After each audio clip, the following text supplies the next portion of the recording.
Bismillahirrahmanirrahim. Students, my name is Ahmed Nadeem and I am your teacher for statistics.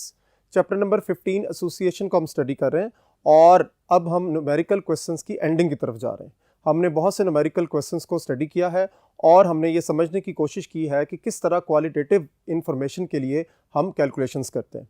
आज हम कुछ नए questions देखेंगे और उनको समझने की कोशिश करेंगे कि किस तरह हमारे पास रैंक कोरिलेशन के हवाले से कैलकुलेशंस परफॉर्म की जाती हैं।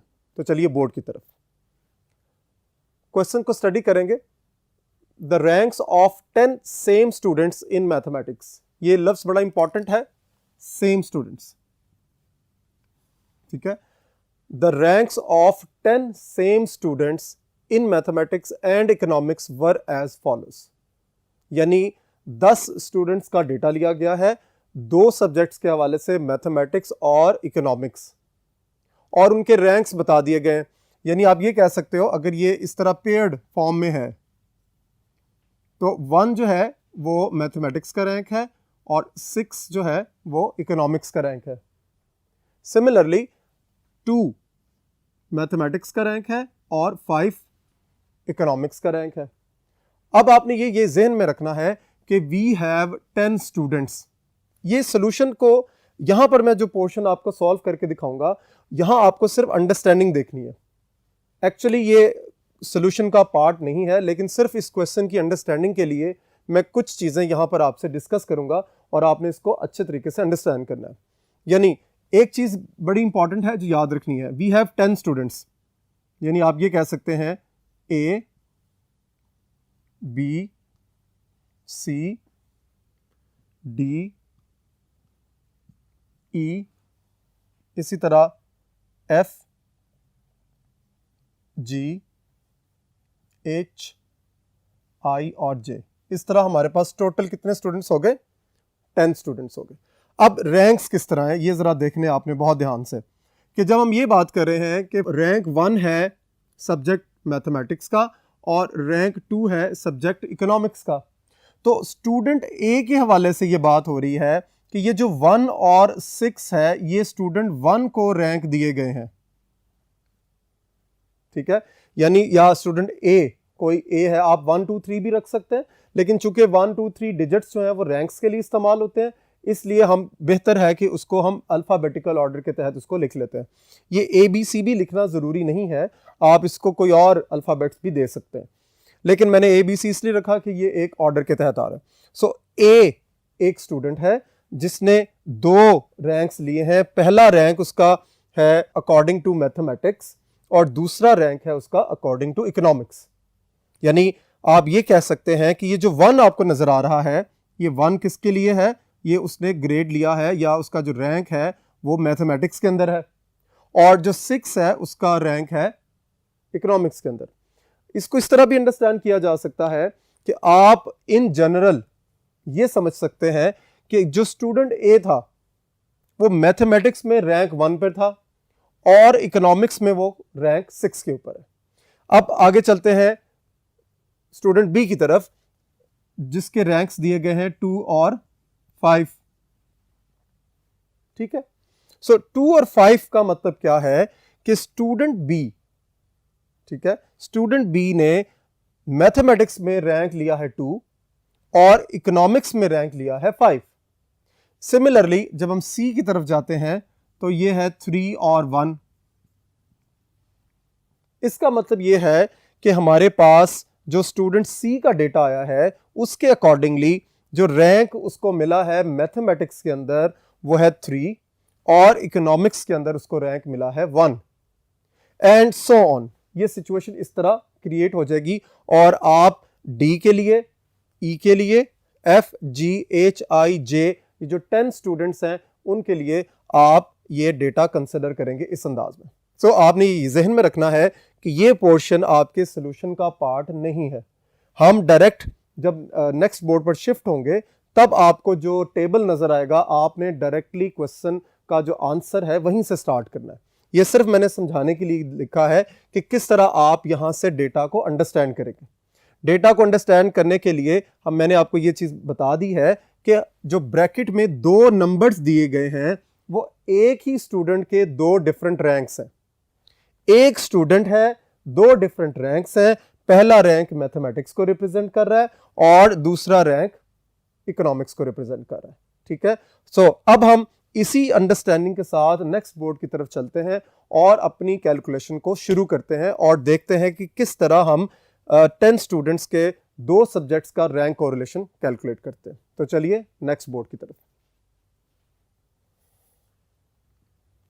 जी, अब हम according to the table values को लिखेंगे। आपने बहुत ध्यान से अंडरस्टैंड करना है कि सबसे पहले मैं लिख रहा हूं स्टूडेंट्स के, स्टूडेंट्स की कैटेगरी कौन सी है।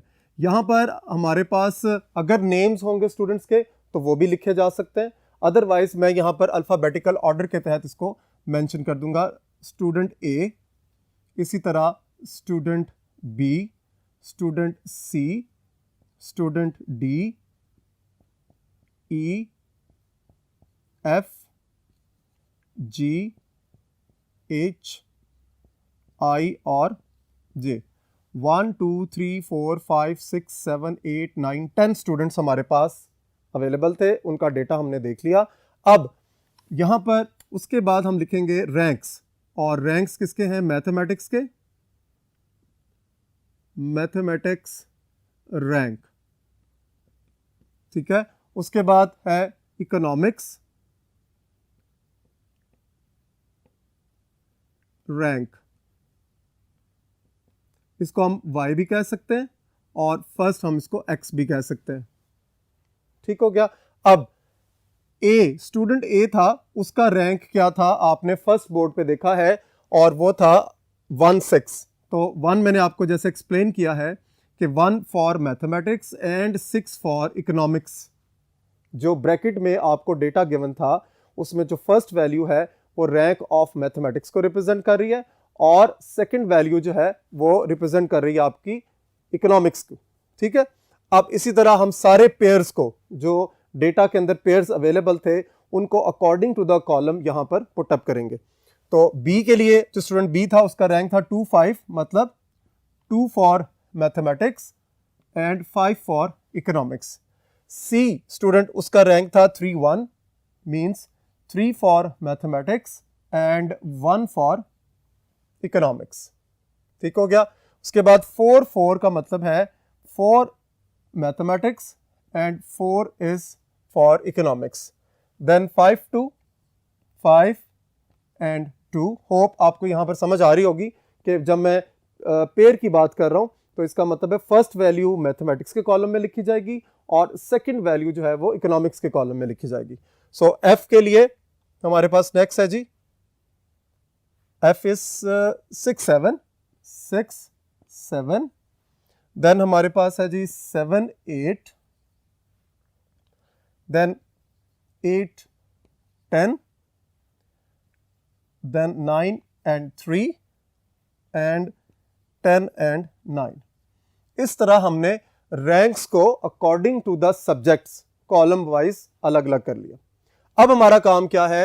रैंक और रिलेशन का फॉर्मूला आपको पता है, R is equal to 1 - 6 sigma d square over n into n square -1।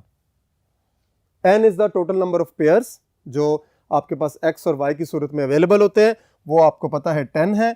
और ये d क्या है आपको याद होगा, d is the difference of x and y ranks, यानी x और y का जो डिफरेंस है रैंक्स के हवाले से हम ये बात कर रहे हैं, x के रैंक का y के रैंक्स के साथ डिफरेंस। सो अब चूंकि रैंक्स आपके पास अवेलेबल हैं तो हम डायरेक्टली d को कैलकुलेट कर लेंगे। कैसे होगा? 1 - 6 इज -5, 2 - 5 इज -3, उसके बाद देखिए 3 - 1 is 2, 4 - 4 is 0, 5 - 2 is 3, 6 - 7 is -1, 7 - 8 also -1, 8 - 10 is -2, 9 - 3 is 6 and 10 - 9 is 1। इस तरह आपने डी का कॉलम भी कैलकुलेट कर लिया। अब अकॉर्डिंग टू द फॉर्मूला आपको क्या चीज़ रिक्वायर्ड है, आपने देखना है इसको कि आपको डी का स्क्वायर चाहिए, ठीक है। सो डी का स्क्वायर आप कैलकुलेट करेंगे एक नेक्स्ट कॉलम के अंदर। सो देखिए डी स्क्वायर क्या है जी, डी स्क्वायर का मतलब -5 का स्क्वायर करेंगे, इट इज 25, फिर 3 का स्क्वायर, -3 का स्क्वायर इज +9, 2 का स्क्वायर 4, 0 का स्क्वायर 0, देन अगेन 3 का स्क्वायर 9, -1 का स्क्वायर 1, फिर -1 का स्क्वायर 1, -2 का स्क्वायर 4, 6 का स्क्वायर 36 और 1 का स्क्वायर 1। ठीक है जी। अब हमें क्या चाहिए, ये जो लास्ट कॉलम डी स्क्वायर है इसका हमें सम चाहिए।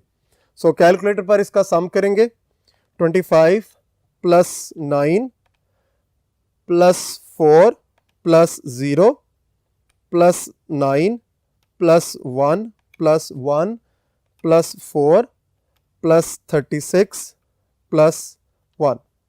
सो आपके पास ये जो सम आ रहा है, दिस सम इज 90। अब आपको क्या करना है, यहां पर सिग्मा डी स्क्वायर की जगह उसकी वैल्यू पुटअप करनी है, एन की जगह 10 पुटअप करना है।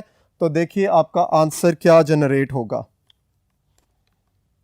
दिस इंप्लाइज दैट 1 माइनस, ये देखिए 6 सिग्मा डी स्क्वायर मतलब 6 टाइम्स 90, ये जो आपने सिग्मा डी स्क्वायर का सम निकाला है this is 90, divided by n आपके पास 10 था, फिर उसके बाद n square -1, it is 10 square -1।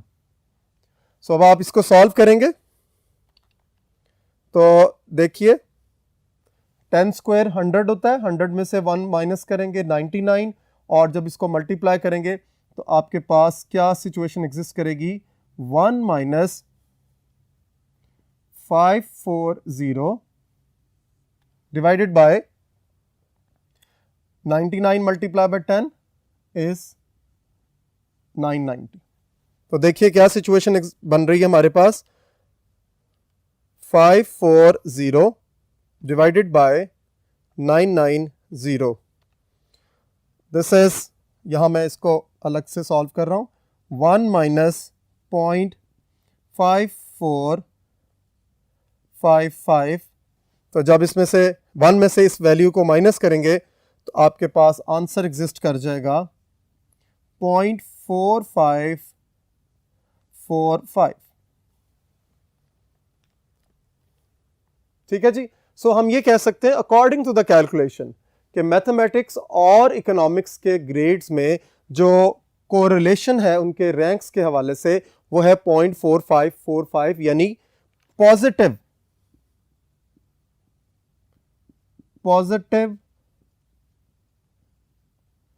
Rank correlation.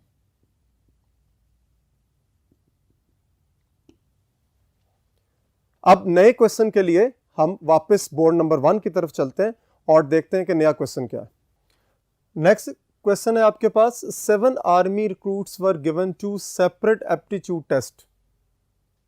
7 army recruits का मतलब है, जो आपको अगर इंफॉर्मेशन हो तो आर्मी में जाने के लिए कुछ टेस्ट होते हैं, उन एप्टीट्यूड टेस्ट की ये बात हो रही है कि 7 आर्मी रिक्रूट्स को 2 गिवन एप्टीट्यूड टेस्ट दिए गए और उनका जो ऑर्डर ऑफ मेरिट था, यानी उनका जो रैंक जनरेट हुआ था, वो इस क्वेश्चन में मेंशन्ड है। अब ये क्वेश्चन थोड़ा सा डिफरेंट पैटर्न के ऊपर है, आपको समझना है कि किस तरह रैंक्स को यहां पर हम जनरेट करेंगे। यानी ऑर्डर ऑफ मेरिट का मतलब ये है कि first, second, third, fourth, fifth, sixth और 7th पोजीशन पर टेस्ट 1 में कौन कौन से रिक्रूट्स आए और टेस्ट 2 में किस तरह उनको ऑर्डर दिया गया। अब ये समझना है आपने बहुत ध्यान से कि आप जरा मार्कर की टिप को अगर देखेंगे तो आपको बहुत अच्छे तरीके से क्लियर होगा कि जब हम ये बात कर रहे हैं कि रैंक 1, यानी जब रिजल्ट आया तो रैंक 1 टेस्ट 1 के अंदर, यानी फर्स्ट टेस्ट के अंदर स्टूडेंट जी को दिया गया।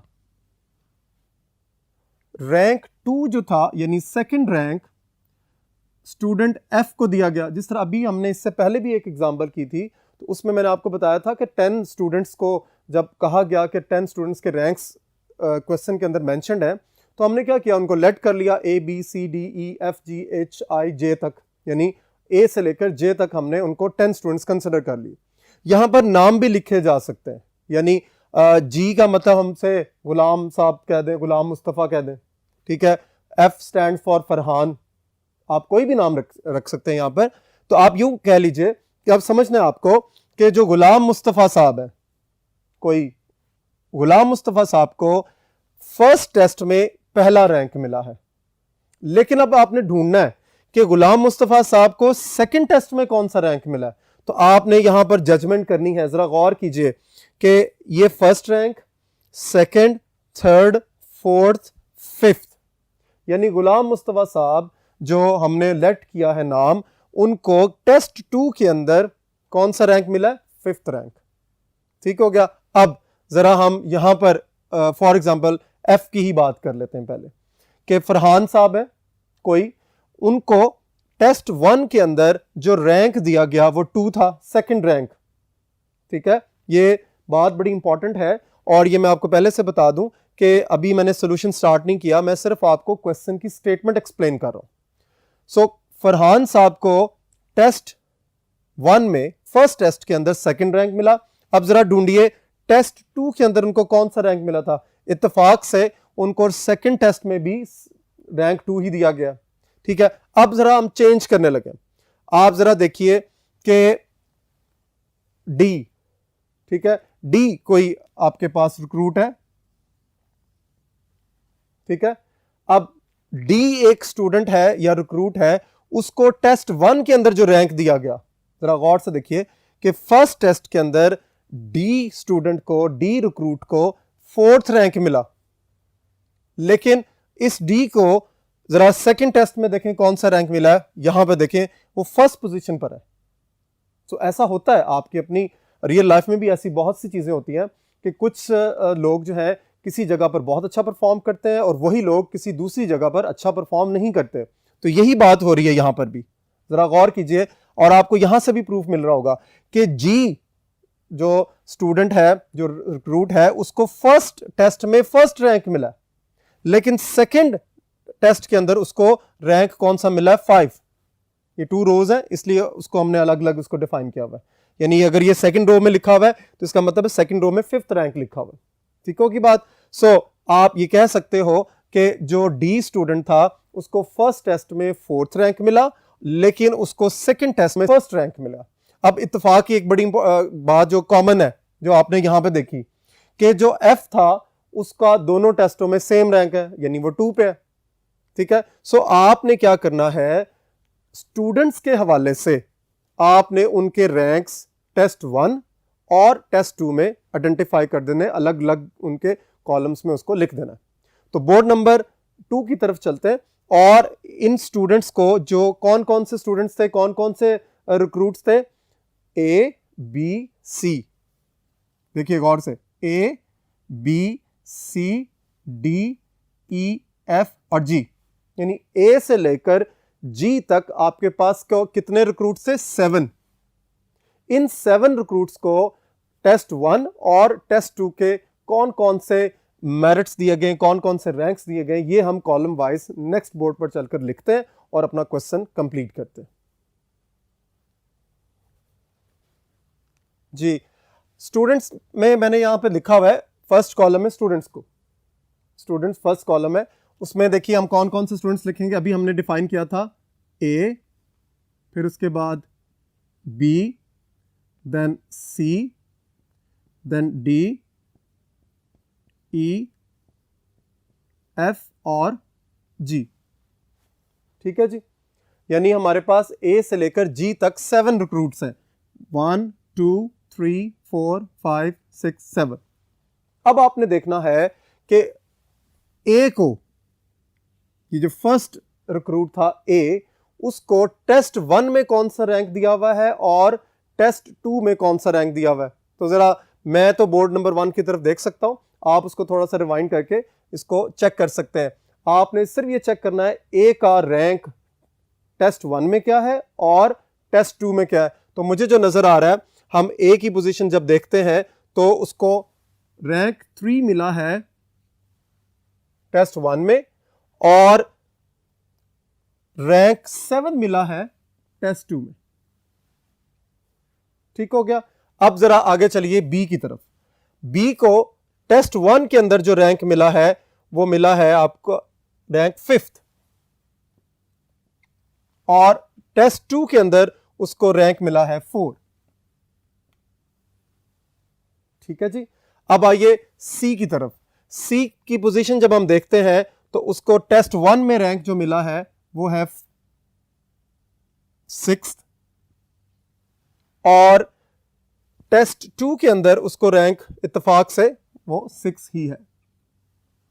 ठीक है जी। आगे चलिए डी की तरफ।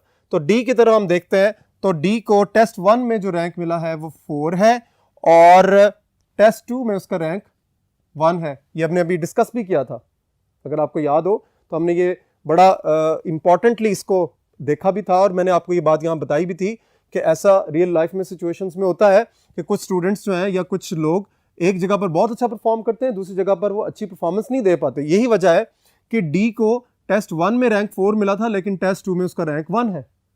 ठीक है। अब आगे चलते हैं और देखते हैं कि ई जो है उसको रैंक 7 मिला है टेस्ट 1 के अंदर और टेस्ट 2 के अंदर उसका रैंक जो है वो 3 है। देन एफ की तरफ मूव करते हैं। एफ को जो रैंक मिला है वो है 2। ठीक है। और ये भी बात हमने डिस्कस की थी कि एफ को इत्तेफाक से टेस्ट 1 और टेस्ट 2 दोनों में सेकंड रैंक मिला है। नाउ द फाइनल इज जी और जी जो है वो टेस्ट 1 के अंदर उसका रैंक है 1 और टेस्ट 2 के अंदर उसका रैंक है 5। सो देखिए यहां पर हमने दोनों कॉलम्स कैलकुलेट कर लिए। अब मैंने आपको बताया था कि जब हम फर्स्ट कॉलम को आमतौर पर x कंसिडर करते हैं और सेकंड कॉलम को y, और अगर वो रैंक्स हैं तो x r और y r होता है। ठीक है। और d का फॉर्मूला आपको याद होगा, x के रैंक में से हमने y के रैंक्स को माइनस करना है और ये x माइनस वाई डायरेक्टली उस वक्त भी लिखा जा सकता है अगर वो रैंक्स डायरेक्टली गिवन है। सो हम यहां पर क्या कैलकुलेट करेंगे, d सबसे पहले। ठीक है। अब d क्या होगा, डिफरेंस टेस्ट 1 और टेस्ट 2 का।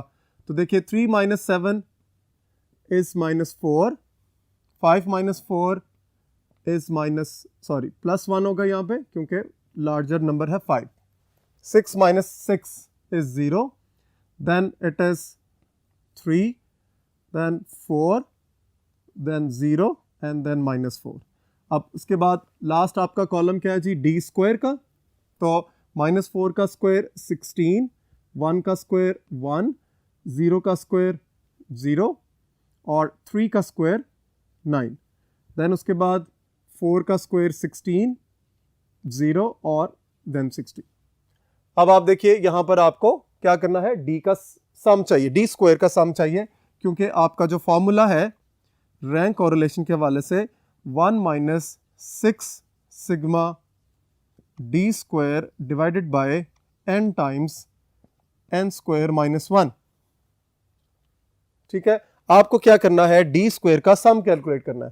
तो चलिए आप लोग अपना कैलकुलेटर निकालें और वेरीफाई करें सम क्या है जी। 16 + 1 + 0 + 9 + 16 + 0 + 16। इस तरह मेरे पास जो सम आया है इस कॉलम का वो आया है 58। तो वैल्यूज को सब्स्टिट्यूट करेंगे। n क्या है, पेयर्स जो आपके पास टेस्ट 1 और टेस्ट 2 की सूरत में है, या हम ये भी कह सकते हैं जो स्टूडेंट्स या रिक्रूट्स थे हमारे पास A B C D E F G 7 थे, तो हम यहाँ वैल्यूज को सब्स्टिट्यूट करेंगे। 6 टाइम्स सिग्मा डी स्क्वायर की वैल्यू है 58 डिवाइडेड बाय, यहाँ पे देखिए n इज 7, देन 7 स्क्वायर -1। तो इसको कंप्लीट कर लेते हैं। 6 को हम जब मल्टीप्लाई करेंगे 58 के साथ तो उसका आंसर आ जाएगा 348 divided by 7 square is 49, 49 minus 1 is 48, 48 को हमने 7 से मल्टीप्लाई करना है, 7 मल्टीप्लाई बाय 48 इट इज 336। ठीक है जी, अब हम आगे चल रहे हैं। 1 माइनस 348 डिवाइडेड बाय 336,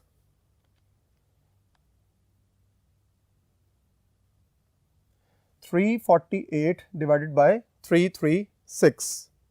इसको हमें चेक करना पड़ेगा क्योंकि याद रखिए यहां पर एक छोटा सा इशू क्रिएट हो सकता है। वो क्या? देखिए याद रखिए कि जब आपने d का स्क्वायर लेना है वो पॉजिटिव होगा, 1 का स्क्वायर पॉजिटिव, फिर 0, फिर 3 का स्क्वायर 9, 4 का स्क्वायर 16, फिर 4 का स्क्वायर 16। सो सारी वैल्यूज आपकी पॉजिटिव हैं। याद रखिए कि कभी भी यहां पर आंसर नेगेटिव नहीं हो सकता। अगर वो आंसर नेगेटिव होगा तो वो कब उसकी रेंज जनरेट होगी? आपको याद होगा मैंने पिछले लेक्चर्स में बताया था, -1 से लेकर r की वैल्यू +1 तक, और r अगर रैंक कोरिलेशन है तब भी हमारे पास यही आंसर एग्जिस्ट करता है। सो आपने ये इसको चेक कर लेना है।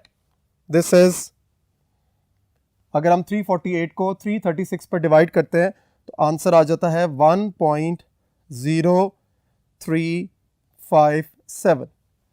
ठीक है, और जब इसको 1 में से माइनस करेंगे तो आपका आंसर आ जाएगा -0.0357। तो देखिए इस रेंज के अंदर एग्जिस्ट कर रहा है तो देन इट इज ओके। ठीक है, लेकिन अगर वो इस रेंज से बाहर आ जाए, यानी -1 से वैल्यू छोटी हो जाए और +1 से वैल्यू बड़ी हो जाए, तब आपके कैलकुलेशन में प्रॉब्लम है। और कैलकुलेशन को वेरीफाई करने का मैंने मॉड आपको बता दिया कि अगर आपको फील हो आंसर को कैलकुलेट करने के बाद इस रेंज से आंसर बाहर चला गया, तो तब आपने क्या करना है? सबसे पहले अपने रैंक्स का डिफरेंस देखना है और फिर डिफरेंस के बाद उसका स्क्वायर चेक कर लेना है। समटाइम्स ऐसा होता है, ये बात आपको अपने कैलकुलेटर्स पर भी नजर आएगी कि आप लोग जब -4 का स्क्वायर करते हैं तो कैलकुलेटर समटाइम्स उसको -16 लिख देता है, और आप जल्दी में ये चीज भूल जाते हैं कि माइनस वैल्यू का स्क्वायर जो है वो पॉजिटिव ही होता है, लेकिन चूंकि कैलकुलेटर की स्क्रीन पर वो माइनस आ रहा होता है तो आप उसको पुट अप कर देते हैं। सो जल्दी में ऐसा हो जाता है। सो बी केयरफुल। यहां देख लीजिए सबके साइन पॉजिटिव हैं, आंसर आपने वेरीफाई कर लिया है, उसके बाद इसकी डिवीजन भी वेरीफाइड है, आंसर इज -0.0357। इसका मतलब है कि आप ये कह सकते हैं बोथ टेस्ट्स, जो एप्टीट्यूड टेस्ट हुए थे, are negatively correlated according to the ranks.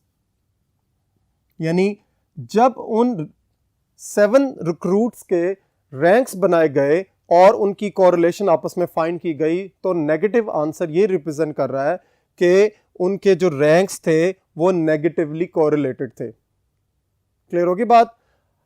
In question को अच्छे तरीके से जरूर प्रैक्टिस करें, और इस तरह के मिलते जुलते क्वेश्चन जो आपकी एक्सरसाइज पर हैं जरूर उनकी एलैबोरेशंस देखिए, उनकी कैलकुलेशंस कीजिए और उनके अपने रिस्पेक्टिव टीचर से उनको जरूर डिस्कस करें। इंशाल्लाह नेक्स्ट लेक्चर में फिर मुलाकात होगी। अल्लाह हाफिज।